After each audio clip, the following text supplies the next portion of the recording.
Alright, it's time for some mobility and getting into the nitty and gritty of kind of what we need to do to make sure we get the most out of our lifts, and that is stretching the hip flexors. The hip flexors are extremely important, are involved with co-contracting with the glutes, and if your hip flexors are tight, it makes it difficult to kind of get into the right position for the deadlift, for the squat. They also make it difficult for your spine to move correctly and makes your lower back very, very tight. So this is one of those things that help improve lower back tightness by allowing the pelvis to stay in the right place. So what I'm doing here is I'm focusing on internally rotating the knee.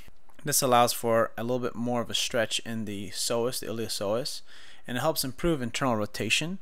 And throughout this process, what you're trying to do is also activate the glute, contract that glute of the hip flexor you're stretching, because a big part of what you're trying to do when you stretch your hip flexors, or at least what I try to do and why I spend time stretching my hip flexors, is to allow my glutes to fire better.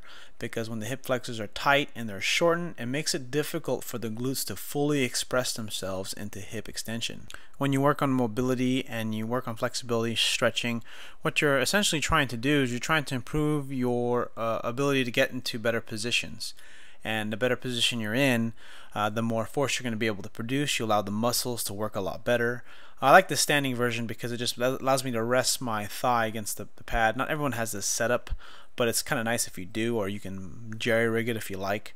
Here is the more common setup for distracting the hip. Much of this stuff is really Kelly Starret stuff that I'm just repackaging and kind of sharing my experience with it. And you know, he got lots of great stuff that I like to just kind of experiment with. I remember when I first started using bands, I didn't quite understand how to use them or what I was supposed to feel, but as I started to use them more, I started to understand. Because it's interesting, when you see someone stretch with the band, you really don't know what you're supposed to feel.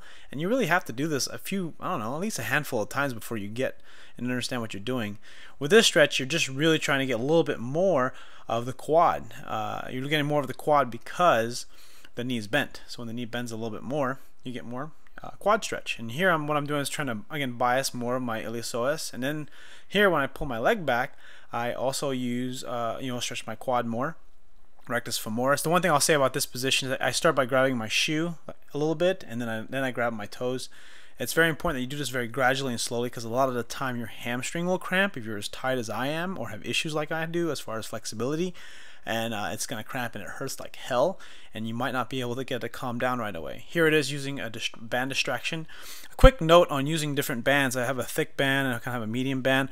I find that I use both of them, but sometimes the thicker band doesn't work too well because it pulls too strongly, and I feel like it doesn't allow me to relax enough. So I kind of alternate between the two. Essentially, it depends on what I have time for.